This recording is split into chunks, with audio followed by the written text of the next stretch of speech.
This program is for educational purposes only. The content is not intended to diagnose, treat, cure, or prevent any diseases, nor is it intended to take the place of your primary care physician. Statements in this program have not been evaluated by the FDA. As an empowered individual, you do have options available. We're honored to continue and share the teachings of the founding father of science of epigenetics, Dr. Joel Wallach.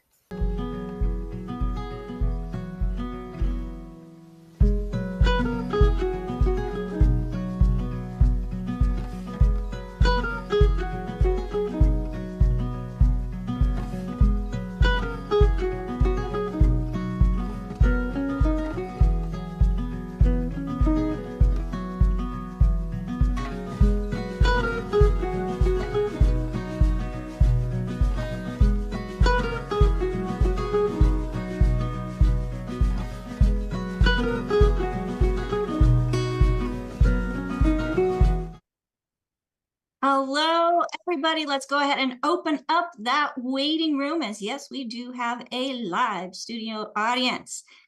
Hello, everybody, and welcome to Daily with Doc and Becca, the place where we bring you together leading voices in the natural health, nutrition, and science to help you understand how the body really works so you can take charge of your health and your future. I'm your host, Becca Duke, certified naturopathic practitioner, certified holistic health coach, and the director of student services for the Institute of Holistic Health. It's always my joy to be here with our wonderful in-studio audience and our viewers joining us from around the world. So if you would like to be part of our in-studio audience, go to zoom.dailywithdoc, get registered so that you also can be part of our live audience. Well, today we have a truly incredible guest coming on back with us, a woman whose career bridges two powerful worlds of healing. Our guest, Dr. Joanne Conaway, who has a BSN, an RN, and an ND following her name, brings together the wisdom of a doctor and the compassion of a nurse. With decades of experience in both conventional and natural health care, Dr. Joanne Conaway has dedicated her life to understanding the deeper causes behind the epidemic of chronic disease that we see today. So she's also the author of a thought-provoking, widely discussed book, Why is America So Sick? Linking digestive health to immunity and hormonal issues. In this work, she connects the dots between digestive health, the immune system, hormonal balance, and chronic conditions that so many people today are struggling with. Dr. Joanne Conaway has helped thousands of people rethink how the body functions as an integrated system, where the gut health, the microbiome balance, and nutrition and lifestyle all play critical roles. So today, folks, we're going to be talking about a topic that we touched on a little bit in a previous episode, but today we're going to do a deep dive into the fascinating, powerful, and often overlooked oral microbiome. So Dr. Conaway, thank you so much for joining us today. You are just such a joy, and we always appreciate the time that you're able to spend with us. Well, welcome. Thank you so much. Thank you. I am so thrilled to be here again today. And the topic that we're going to discuss today is really fascinating. I say that from a couple of different perspectives. So let's back up for just a minute. As you said, I was in the conventional medicine world for many years. So well over 40 years. So having said that, I go way back, okay? I graduated with my Bachelor of Science degree in nursing back in 1976. And I can remember at that time taking care of people in the intensive care unit and focusing on not only the health of the rest of the body, but certainly the health of their mouth as well. And I can remember when we were in nursing school and when I was first getting started in nursing, that the health of the mouth played a critical role in the health of the body. And we were taught that, we understood that, we recognized that. And so when you took care of patients, you took care of whatever ailed them, but you also took meticulous care of their mouth and made sure that was not an overgrowth of bad bacteria. Even people who were in the intensive care unit on ventilators, for example, you always did mouth care to ensure that their mouths were staying clean and healthy. So at least on some level, we had an understanding there was a link.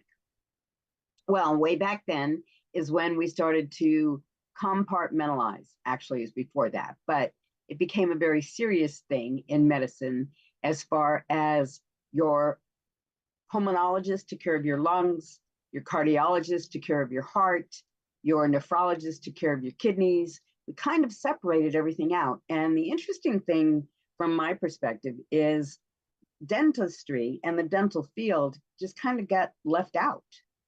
And that actual link between the health of the mouth and the health of the rest of the body seemed to be overlooked for whatever reason.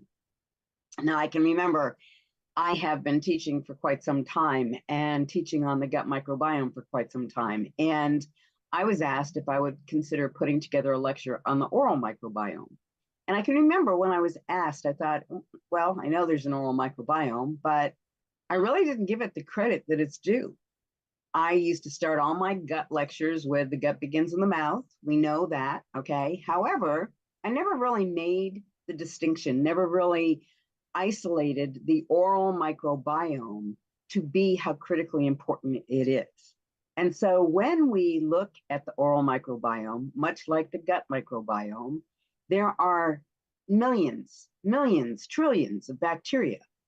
There are over 700 different species of bacteria in the mouth. All of them are bad by any stretch of the imagination. In fact, the vast majority are good, healthy bacteria that are necessary to keep us healthy. So just as in the gut, when we talk about the bacteria in the gut, we talk about the good bacteria, the bad bacteria. There aren't as many bad bacteria by a long shot as there are good bacteria. Same in the mouth. There are only about 20 to 30 that are looked at as being bad or unhealthy bacteria. So the vast majority are good, healthy bacteria. Now think about it, because many of us can remember the day when it was thought that we didn't want any bacteria in the mouth. For a long time, it was thought you didn't want any bacteria in the body at all. You didn't want bacteria in the gut. It wasn't until we really started focusing on the study of bacteria in the gut that we realized just how important bacteria is. Same thing with the mouth. And if you remember, most of us can remember, the theory was carpet bomb everything.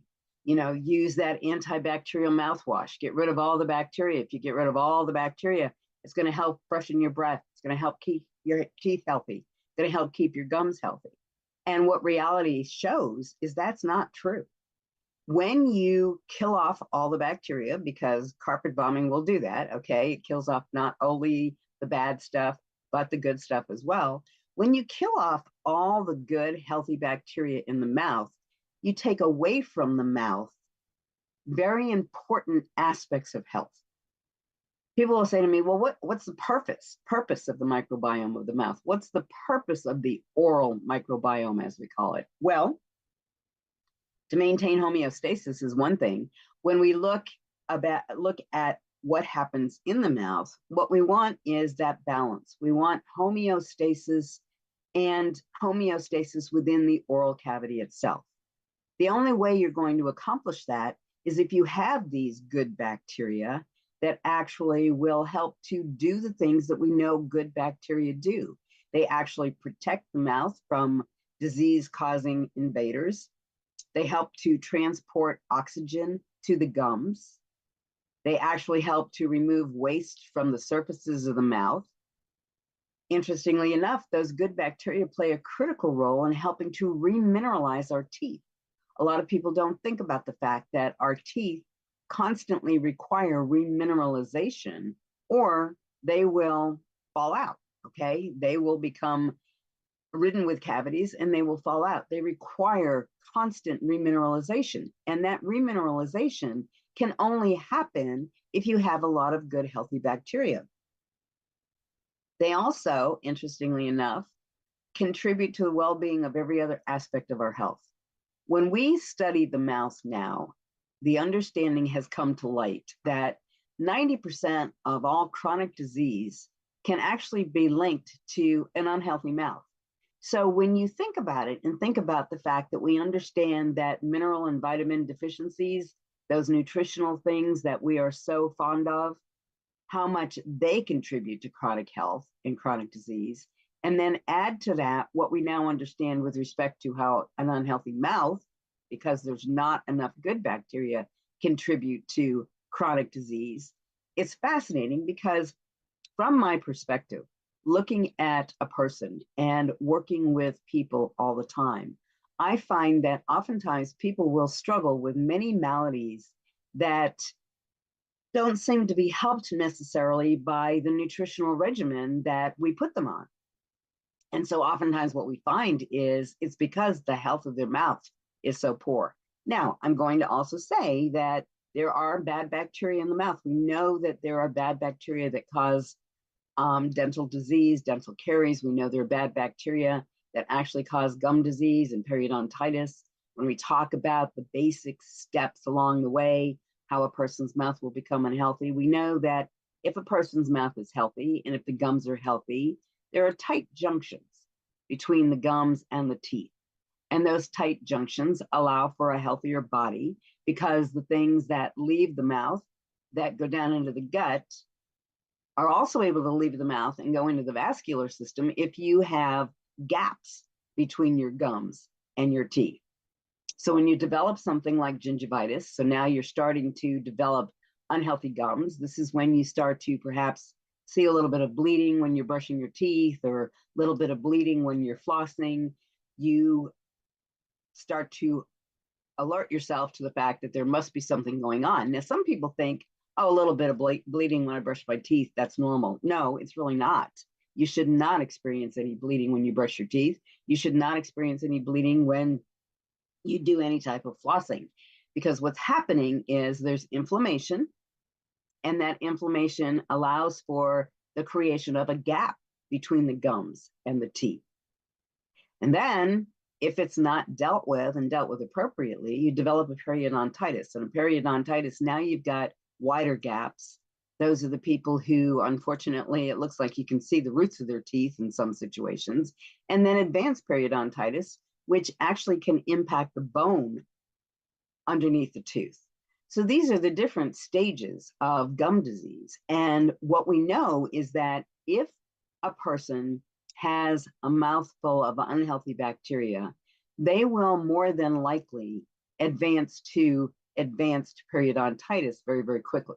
When I think about people, for example, who are in a nursing home, people who don't have someone to take care of their teeth or help them to take care of their teeth, these are people who, unfortunately, we find in a situation where their teeth will rot and their teeth will fall out. The other thing, though, to think about is as we age, our mouths take a hit, okay? I was listening to a lecture one time, and one of the fascinating things that was mentioned was that people who are financial advisors are actually advising elderly people to pay better attention to their teeth and better attention to their dental programs, because as you get older, your mouth begins to deteriorate. That shouldn't be, just like the rest of the body. We know that that shouldn't be. We know that if we are nutrified, we know that if we eat a healthy diet, we know that if we do the things that we always talk about here, that you don't need to age and you don't need to be falling apart with chronic disease. The same thing with your mouth. And so what do we do? And what are the things that we need to think about and pay attention to? Well, first of all, we need to make sure that we pay attention to maintaining a good, clean, healthy mouth. Now, does that mean brush after every meal and brush before bedtime? The answer to that is no. And what we're learning is oftentimes in a situation where we talk about mouth care, less is best. And what do I mean by that? You really only need to brush your teeth twice a day. If your mouth is healthy, you really need to only brush your teeth twice a day. And that twice a day is going to help to get rid of the bad stuff. It's going to help to clean up your tongue. It's going to help to do those other things that are necessary to keep the mouth healthy.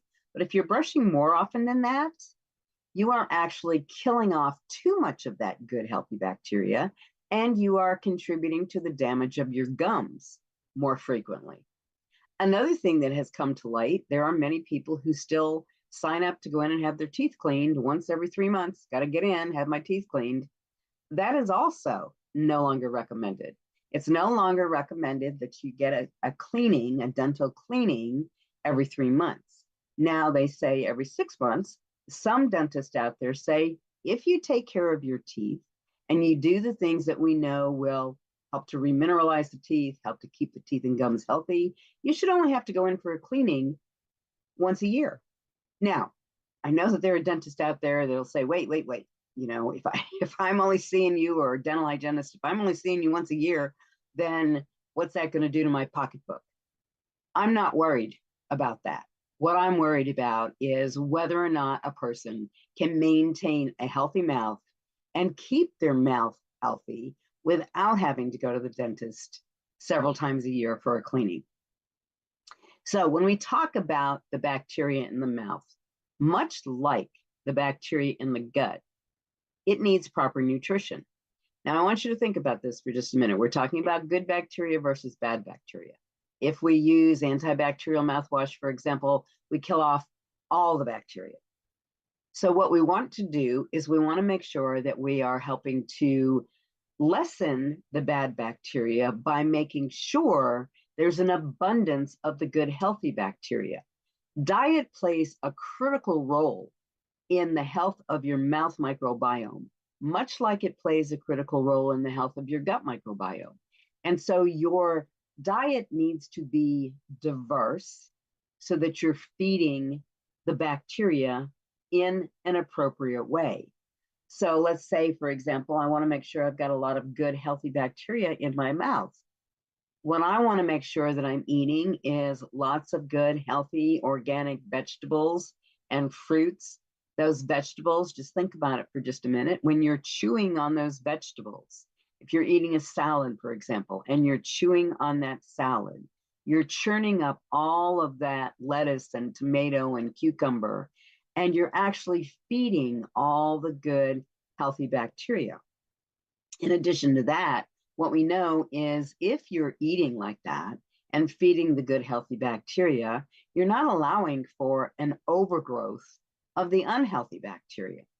So you shouldn't need to have a mouthwash after every meal. You shouldn't need to do the things that people feel are necessary to maintain healthy breath.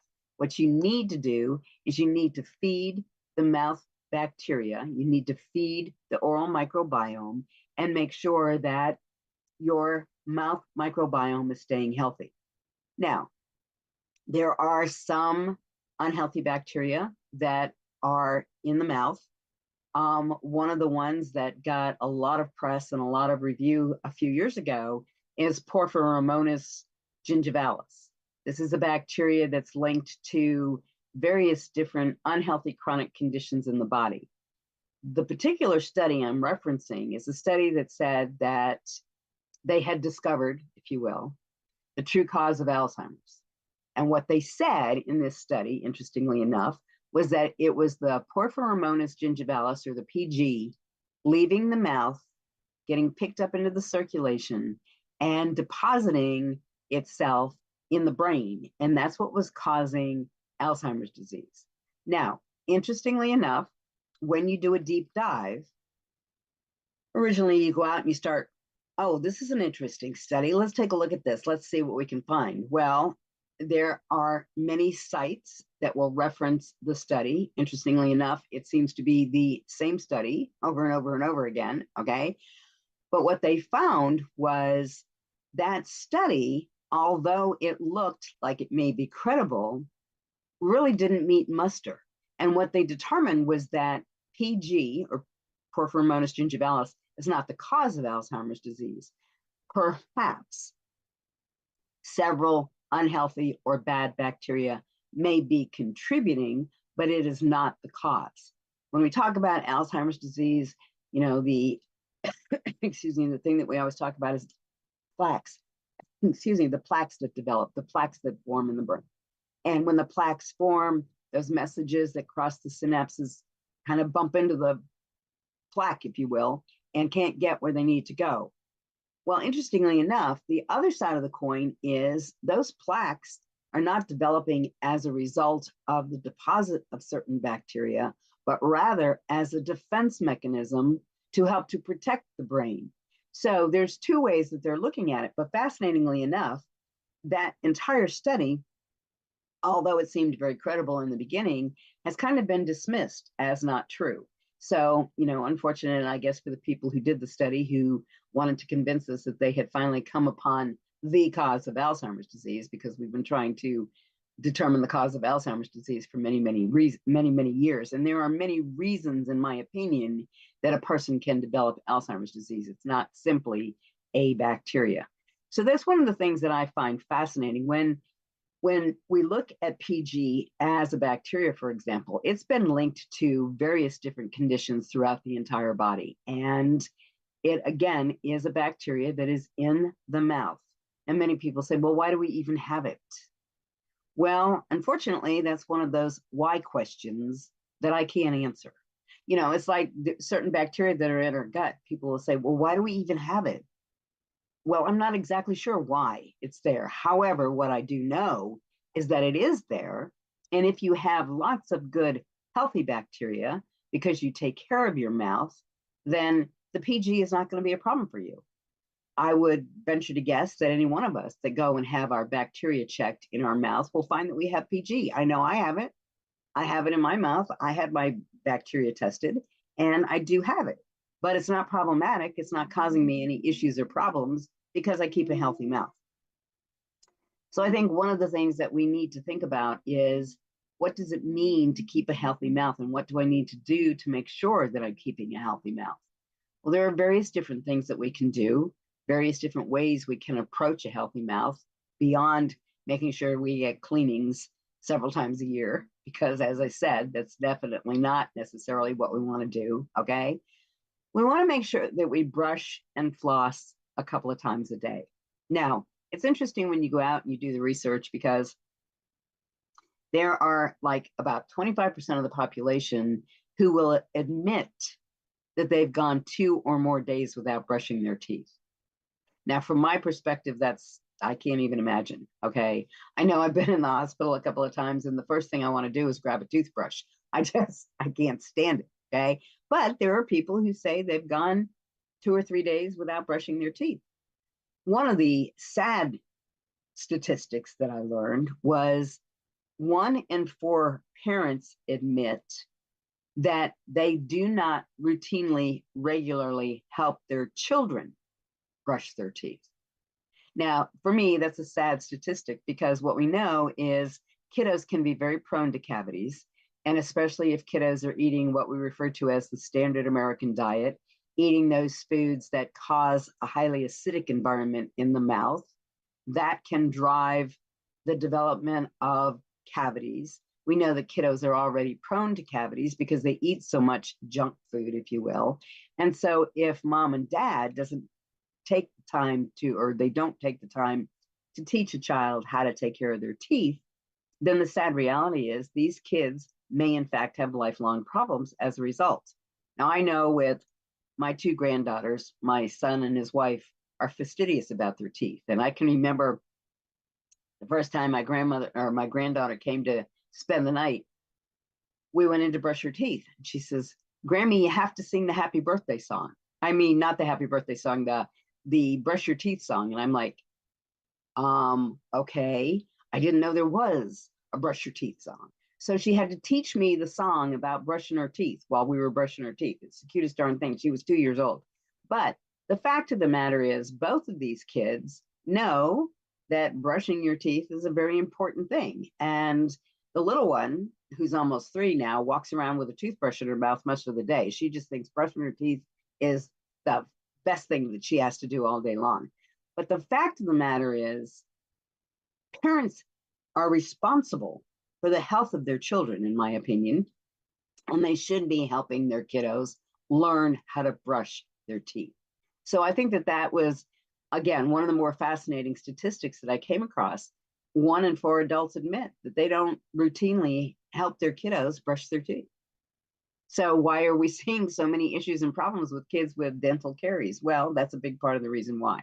So brushing and flossing at least twice a day becomes important. Now, when I say brush, people say, oh, well, what toothpaste should I use?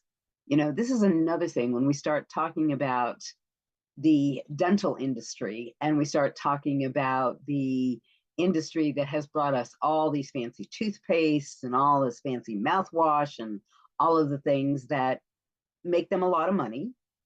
They're not necessarily the best, healthiest things for us, okay? Now, many people don't like to use fluoride, and with good reason, okay? Now, there was a reason why fluoride was actually added to toothpaste and added to your normal dental visits way back when, and that's because of the actual structure of the minerals in the teeth and how it can, in fact, help to encourage stronger teeth.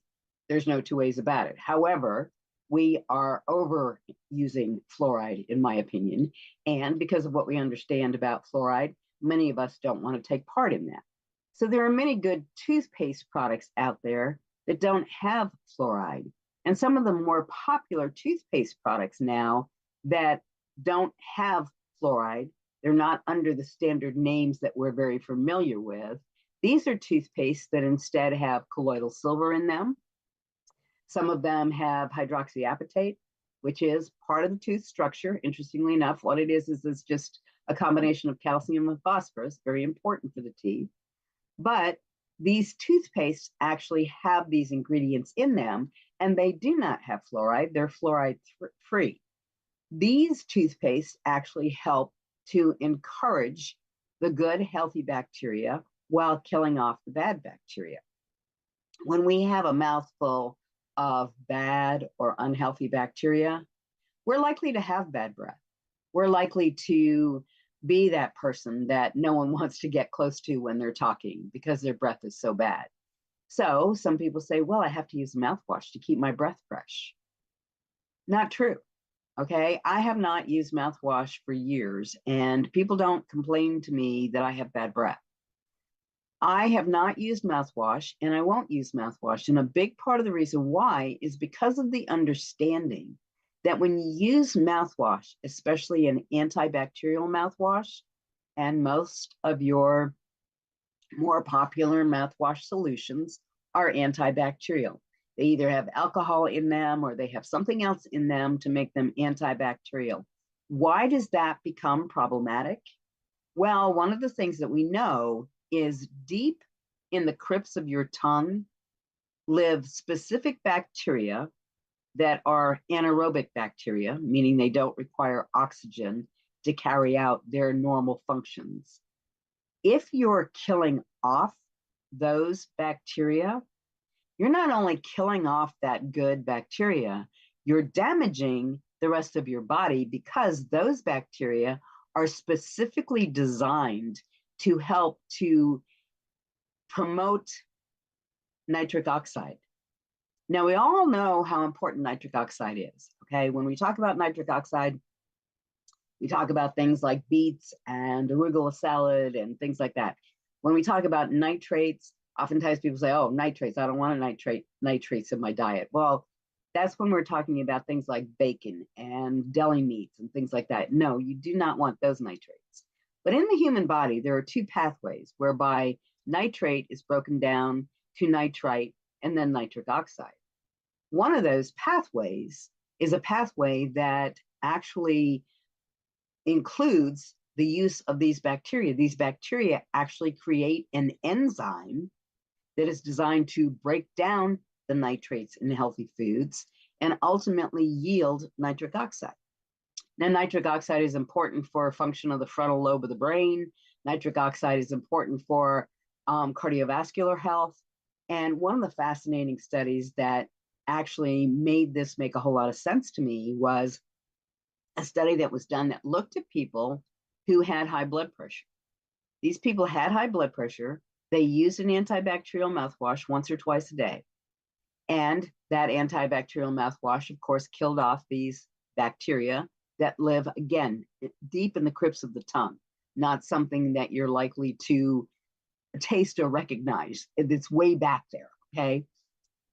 And so what they did was they stopped using their mouthwash, and within a week to 10 days, their blood pressure started to go down.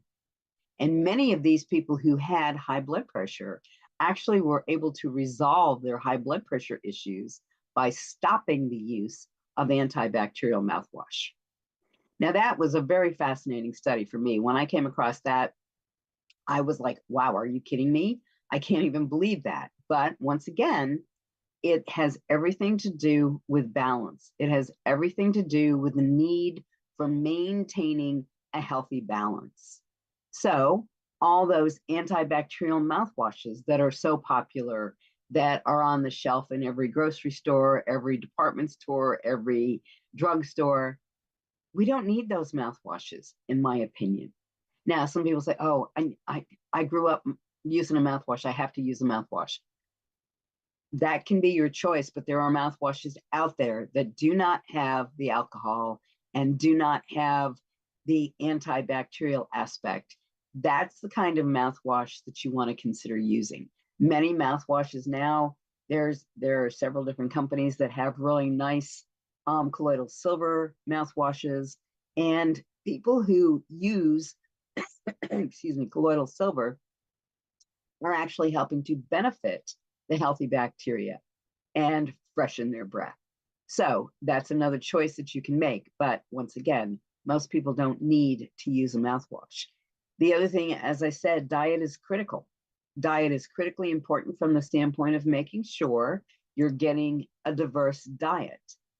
And one of the things that we talk about when we talk about a diverse diet is the fact that so many people get into the habit of eating the same thing all the time. They get up in the morning and they have 2 eggs over easy and a couple of strips of nitrate-free bacon, and they go about their day. And then for lunch, they might have yogurt, and they have a salad, and maybe they have a little bit of tuna fish, and that's their lunch, and then they go about their day. And then at dinner, they have a very similar thing for dinner every day.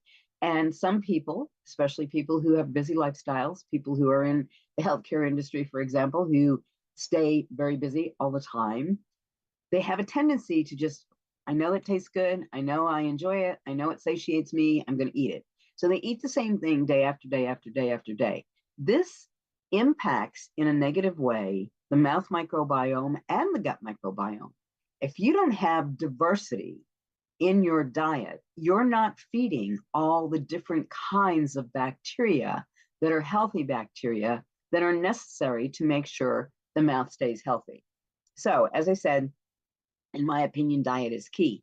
And if you stop and think about it, when we look back 50 years or so ago, maybe longer than that now, most of us can remember that we used to eat in season. And what do I mean by eat in season? What I mean is you would eat what was available during that time of year. That's not the way it is anymore. If you want strawberries, blueberries, blackberries, raspberries, you go into the grocery store and you get them 365 days a year. It wasn't always that way. If you were going to eat fresh raspberries and blueberries and strawberries and blackberries, man, come June, you could get some of those things. And oh, wow, did we look forward to that. Same thing with some of the root vegetables, for example. Root vegetables were available to you in the fall. Turnip, parsnips, many of the squash, they were available to you in the fall. But you couldn't walk into a grocery store in January or February and pick up a beautiful bunch of parsnips. They just were not available. You couldn't do it. Now, go to the frozen food section and you've got them every day of the week. So the fact of the matter is, over time, we have actually contributed to the ill health of our guts and the ill health of our mouths because we eat whatever we want, whenever we want. It's always available to us. Now, another really important thing to think about when we start talking about eating and we start talking about the bacteria and the development of bacteria is the fact that bacteria, good bacteria and bad bacteria, do something that we call quorum sensing. And what is quorum sensing? Well, literally what it is you have a few bacteria, they begin to replicate. We know that bacteria replicate very, very quickly. they begin to replicate, and in so doing, they actually produce autoinducers. And these autoinducers are kind of chemical messengers, if you will. And what will happen is bacteria will reach a quorum. They will reach a number whereby they can come together collectively as a group and carry out colony-wide functions. It's interesting, it's an interesting concept and not something we've always known about, but quorum sensing is helping us to better understand things like biofilm formation. When we talk about biofilm formation, biofilms are bacteria that actually come together, and they actually are what we have in the mouth all the time. And if they are healthy biofilms, our mouth is healthy. If they're unhealthy biofilms, our mouth is unhealthy. Now, one of the fascinating things that we know about biofilms is it only takes a few short days of these bacteria replicating their autoinducers to become a quorum and to carry out colony-wide functions like bioluminescence. We know that biofilm formation is definitely one of the things. There are several other things that they can do together as a group. So helping us to better understand that, it is helping us to better understand what we call refractory illness. Refractory illness is when a person has the symptoms that are associated with some type of a bacterial infection. We treat them with an antibiotic, they get better, the symptoms go away, but 4 weeks, 6 weeks down the road, the symptoms return and perhaps come back even more aggressively. Oftentimes that's because, yes, we killed off some of the bacteria, but we did not kill off the biofilm.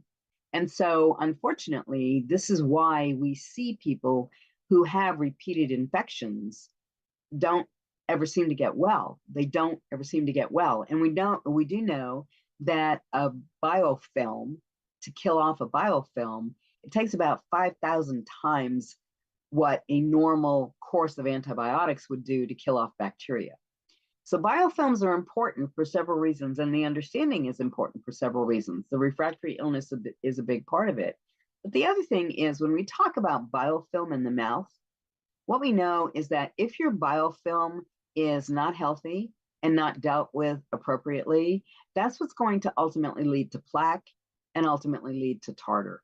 So recognizing that aspect of bacteria and bacterial makeup is critically important when it comes to making sure that we're maintaining a healthy mouth and maintaining a healthy balance. The other thing that we have learned is critically important for many people is the use of xylitol. Xylitol in the case of a mint, or xylitol in the case of gum. For example, it's recommended that people chew xylitol gum after eating a meal. Why is that?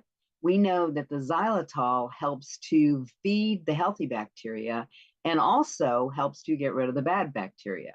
So using xylitol or using a mint that has xylitol after a meal is a very good approach and a very good way to go. Some of the mouthwashes now contain xylitol.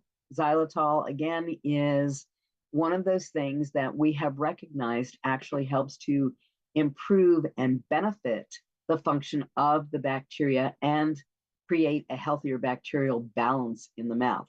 Now, as far as chewing gum is concerned, I am one of those people that I say you should not chew gum all day long. That goes or speaks to another issue, but chewing gum is something that stimulates the pancreas to pump out enzymes.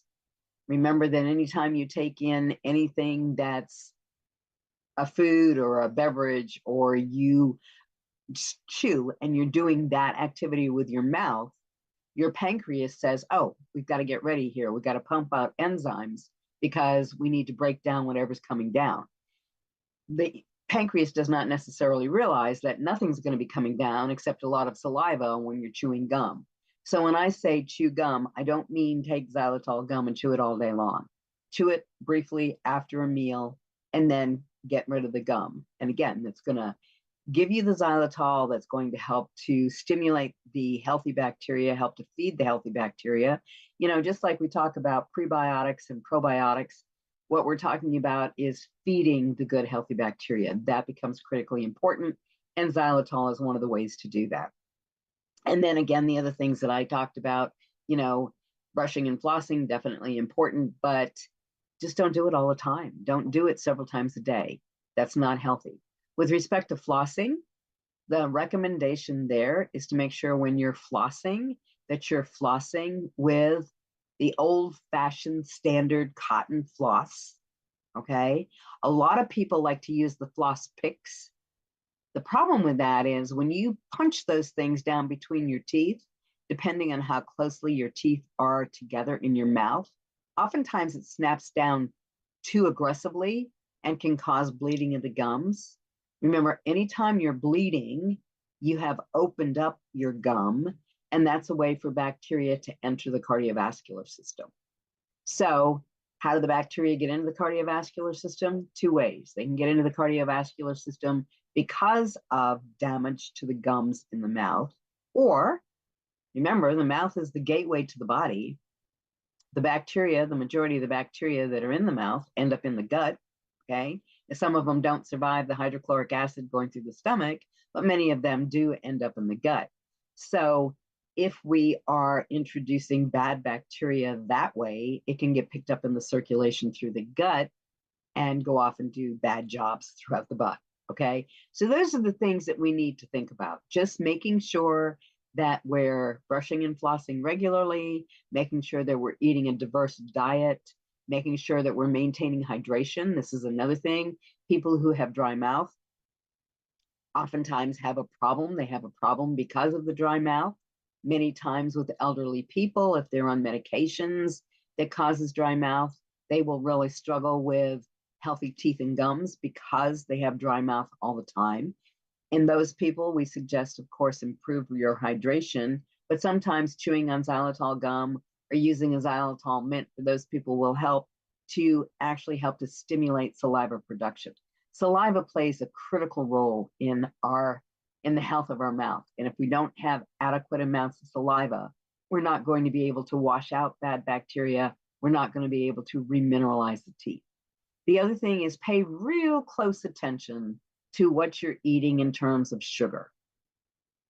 When we talk about sugar, especially refined sugars, the important thing to remember there is those things are very acidic. And when you have a highly acidic environment in the mouth, you are going to more likely damage the enamel of your teeth. And so when we talk about sugar and sugary snacks and sugary foods like that, there's a strong recommendation. First of all, you don't eat a lot of it.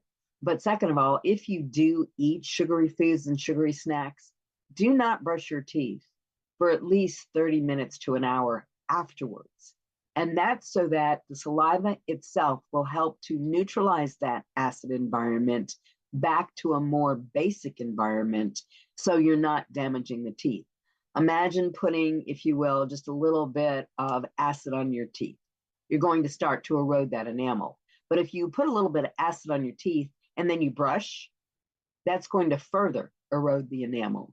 So you want to be really careful and make sure that you're not eating foods that are high sugar foods, foods that are highly acidic, and actually damaging your teeth in that way. So the old theory of brush your teeth after every meal doesn't hold true anymore. And it's not just the sugar. There are a lot of foods, you know, fruits and vegetables. There are a lot of good healthy foods that create an acidic environment. Just by chewing and eating foods, you create an acidic environment in the mouth. So you need to be careful. Another thing that will oftentimes happen is usually people will find themselves wanting to do some type of a juice fast. And what we recommend, if people choose to do a juice fast, that's acceptable, okay? You can certainly do a juice fast if you want to. Just be really careful about how you deal with your teeth doing a juice fast, because most juice fasts include those things that are, once again, highly acidic to the mouth. So don't brush your teeth right after you drink that juice. And again, the theory is you're going to further damage the enamel if you do that. So those are just some of the things that I recommend for people. Now, tongue scraping. Tongue scraping is a good thing because tongue scraping will help to remove some of the bad bacteria. And people say, well, you just told me that I've got those bacteria on my tongue that are so healthy. Am I going to disrupt those bacteria when I tongue scrape? Probably not likely, because you're not going to scrape that far back. You would be gagging if you did. But if you're tongue scraping, you're helping to remove the bad bacteria. You're not going to be damaging that good, healthy bacteria. Now, a lot of people insist on different aspects of healthcare and mouth care. Sometimes they will use essential oils. The problem with essential oils is, remember that most essential oils are antibacterial. They will kill off a lot of the good bacteria and the bad bacteria. I know I've had a lot of people say to me, oh yeah, I do my essential oils all the time in my teeth. Not the healthiest thing to do. Definitely not the healthiest thing to do.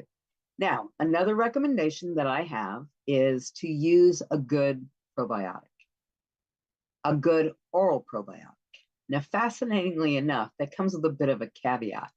We say oral probiotic, and if you go out and you do any research on oral probiotics, oftentimes in reading through all the research, it will say to you, don't use a gut probiotic, use an oral probiotic. I personally feel that that is more of a marketing gimmick than anything else, because yes, there are some good oral probiotics out there. But when we talk about using an oral probiotic and using it as a matter of routine, many people report that they no longer have bleeding gums, they no longer have sore gums, they no longer develop canker sores and things like that after starting to use an oral probiotic. But I know of two cases in particular, and this was not based on a recommendation. These were people who took it upon themselves to do this. But in two specific cases, these people used good gut probiotics and were using a probiotic from the Longevity Company. They were using, actually, is it okay for me to talk about a specific product? Okay. They were using the Nightly Essence. And the Nightly Essence is full of good, healthy probiotic. Both of these individuals, rather than using an oral probiotic, a specific probiotic designed for the mouth, they took it upon themselves to use the Nightly Essence. And what they did was they opened the capsule of the Nightly Essence and they allowed what was in the capsule to enter their mouth, swished it around with the saliva, and actually created a very healthy environment. And both of them reported that even with severe periodontal disease, they saw significant improvement after a week, and their dentists could not believe it. So what does that say? That says that if you take good care of your teeth and your bacterial balance in your mouth, maybe you don't need to have so many tooth problems. Maybe you don't need to go see your dentist so often for all of these horrific issues and problems. So how do you know you have an imbalance? Well, perhaps you have bad breath. Perhaps you have mouth ulcers that are recurring that just don't seem to clear up and go away. Perhaps you have oral thrush. We know that oral thrush is an overgrowth of yeast, and that's going to happen if you don't have enough of the good, healthy bacteria. You may have bleeding gums, like I said, those bleeding gums. And if you watch as your gums start to recede from your teeth, that's not a healthy thing, okay? It shouldn't be happening. And if you're taking good, healthy nutrition, supplementing wisely, and taking good care of your teeth and maintaining good, healthy tooth or good, healthy bacterial balance in the mouth, you shouldn't have any issues. So I'm going to go ahead and answer Phyllis's question. Her hand's been up for a while.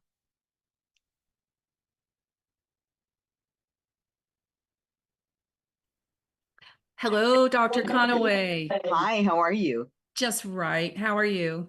I'm very well, thank you. This is fantastic. I'm learning so much, and we need to talk more about the mouth. People don't know much about it, I believe.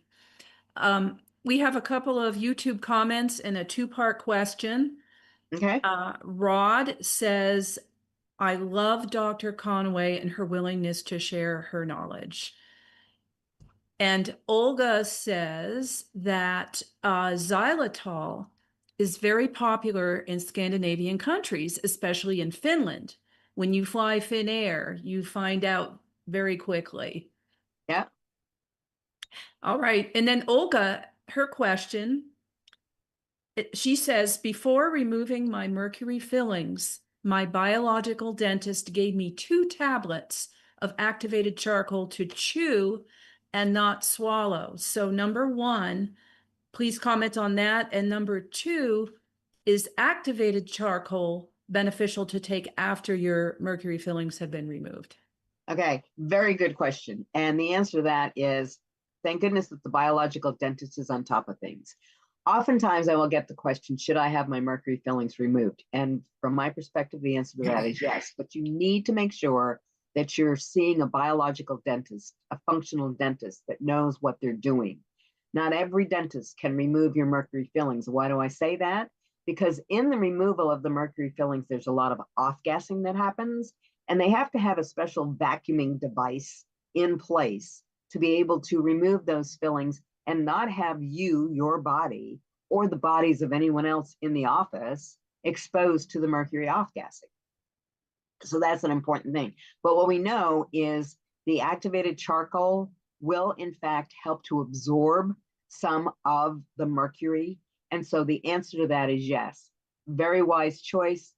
Chew those tablets before the mercury's removed, again, to help absorb. And then, yes, I always recommend if people go in to have their mercury fillings removed, I always say use the activated charcoal for a few days after, because it is such a detoxifier. And what you're wanting to do is get rid of course, any mercury off-gassing that has occurred. Now, the other thing I want people to think about is take extra doses of our minerals too. And why do I say that? Well, remember that the mercury in your mouth is going to be metallic mercury.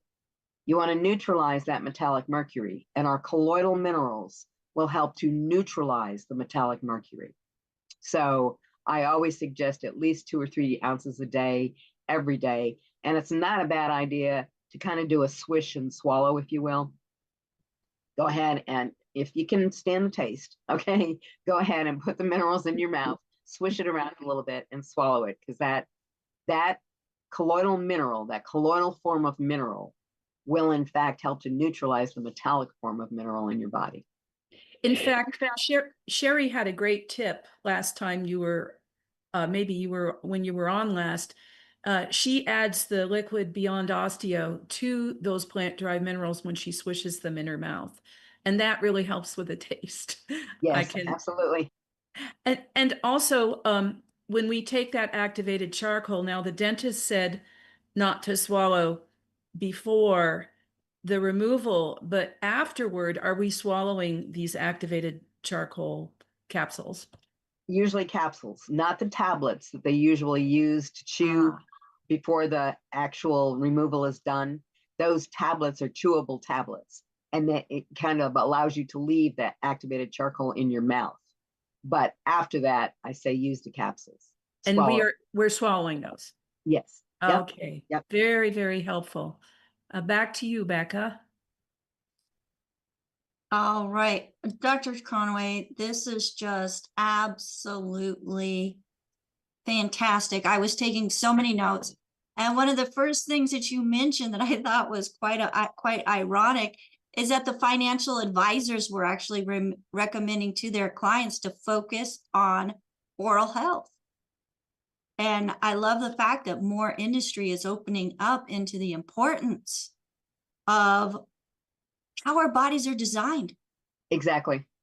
It's so, like I said in the beginning, we knew way back when that the mouth was a part of us. Somehow along the way that got forgotten, and it plays such a critical role in our overall health. And when you stop and think about it, in fact, when you study the mouth and start studying exactly what goes on in the mouth, there are actually meridians. And if you focus on that, there are meridians that link every single tooth to a function in the body. One of the things that I use as an example all the time The cuspids have always been referred to as the eye teeth. When I was growing up, they were always the eye teeth. Well, what we know is they directly link to the health of the eye. And what research has shown us and what dentists have proven is if you have an issue with a certain tooth, let's say you have an issue with a tooth that relates to a joint issue, you correct the issue with the tooth, and oftentimes the joint issue corrects too. Wow. Isn't that something? It's fascinating. It's fascinating what we're learning as far as how the teeth are actually linked to the rest of the body through these meridians. That's fantastic. Absolutely fantastic. Well, I know that you have another meeting, and I'm glad that Phyllis came on, asked those questions that we had going on. AJ made a comment. So you're saying that people with bad breath have better blood pressure? Oh, that's not quite what you're saying, right? No, that's not exactly what I'm saying. No, not necessarily. When we start talking about that bacteria that is responsible for the creation of the enzyme, it's nitric oxide reductase is the name of the enzyme. That enzyme cannot be created if you do not have that bacteria. So it's those specific anaerobic bacteria that are responsible for the development or creation of the nitric oxide reductase that helps to lower blood pressure. But no, it's not necessarily if you have bad breath, you'll have better blood pressure. No, it doesn't work that way. Okay. Thank you. I just wanted him to hear that from you because he would argue about it with me. So, and one thing just for you pet owners, do not share your xylitol gum with your pets or your xylitol mints. Do not. We want to make that clear. Folks, this program is for educational purposes only. It's not meant to take the place of your primary care physician. But when you use common sense, what's being shared here compared to another industry that tells you not to eat your fruits and vegetables, brush and kill all the bacteria in your mouth, we're finding that is not helpful or beneficial for long-term longevity. So Dr. Joanne Conaway, thank you. Such an informative hour. We greatly appreciate you coming on and sharing your wisdom, your knowledge, and we look forward to next time. All right. Thank you for having me, and I'll look forward to next time as well. Awesome. And folks, if you'd like to get a copy of her book, Why is America so, Why Are We So Sick? Go to her website, DRJCONAWAY.com. So that's DRJ Conaway. Don't forget that second A or the first A, because there's two, .com. Well, thank you. If I could get the co-hosts up on the screen. Folks, if you are watching on any of the different platforms, make sure that you like and share this video. Give us some comments, show us some love, because this could be that missing little bit in somebody being able to achieve optimal health. I am so excited and thankful to have such a supportive team as they come on and join us here Wednesday through Friday from 12 to 1 Pacific, 1 to 2 Mountain, 2 to 3 Central, 3 to 4 Eastern. And I know, Dr. Conaway, you need to go. So you're more than welcome to dismiss so you're not late for your next appointment. I appreciate that. I'm going to jump off. We appreciate you. I am so thankful that we have with us today Albert, who is our gatekeeper. He is the one that is letting everybody in the live Zoom room. So thank you, Albert, for being here today.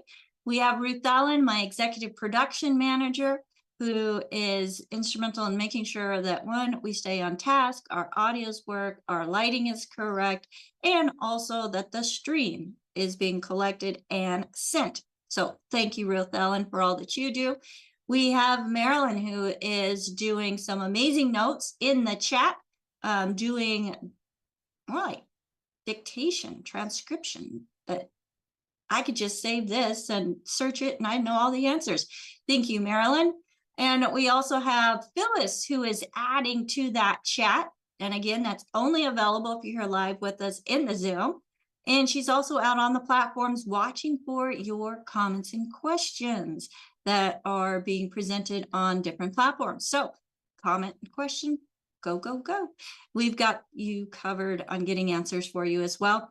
And if we don't get to your questions at dailywithdoc.com. That is questions, hi Andy, dailywithdoc.com. And last but not least, because AJ's not on the screen, neither is Rod, we have the beautiful Sherry, who is part of the tech crew, making sure that the stream does get pushed out to the different locations. So thank you so much, Sherry, and she's monitoring those. Make sure that we continue the stream. Folks, my name is Becca Dukes, and thank you so much for investing this hour. Yes, it's an investment into yourself and your family. Because without you taking this information and taking action on it, we're just talking to the wind. And that's not what we like to do. We are here to help the world find a better health journey. Go to dailywithdoc.com. Make sure that you like us, sign up for our email list, and you can find some of our past programming and articles that give you more information to help yourself. So have a fantastic day, everybody. And until next time, tomorrow, we'll see you then. Bye for now.